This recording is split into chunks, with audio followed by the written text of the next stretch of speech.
আসসালামু আলাইকুম রহমতুল্লাহ বরকাত। সুনান ইবনে মাজার হাদিস নাম 3717। হযরতে সালামা ইবনে আকওয়া রাদিয়াল্লাহু আনহু সূত্রে বর্ণিত, তিনি বর্ণনা করেন যে নবী করিম সাল্লাল্লাহু আলাইহি ওয়াসাল্লাম বলেছেন, যার হাঁচি হবে তার উত্তর 3 বার দিতে হবে। 3 বারের অধিক হলে সেটা সর্দির লক্ষণ বলে ধরে নিতে হবে।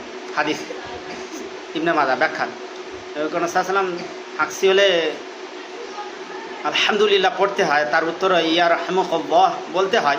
এটা 3 বার বলতে বলেছেন। 3 বারের অধিক যদি কারোর হাঁচি হয় সেটা সর্দি লক্ষণ ধরে নিতে হবে। দেখেন কী নেই হাদিসে ভাই। কোরআন হাদিস অমুসলিমরা গবেষণা করে তারা ডক্টর, মাস্টার, উকিল, ব্যারিস্টার, ডক্টরেট করছে, আর মুসলিমরা একটু চুমু খায়, কেউ মরে গেলে দান করে দেয়। এখান থেকে তুই পড়, ও পড়বে না, ওর কেউ আত্মীয় ওই পড়ে শোধরাই পাবে না, নামাজই হবে না, তোরা পড়। আর এক শ্রেণীর কিছু কিছু মহিলা মূর্তি তারা ফতোয়া ঢুকে রেখে দিয়েছে, মানুষ মরে গেলে একটা কনসেপ্ট দান করতে সব মাপ। এটা বলে তোর কোরআন অনুযায়ী, হাদিস অনুযায়ী আমল করা লাগবে। কারুর গালে ঝাল খেয়ে সে কিছু হবে না।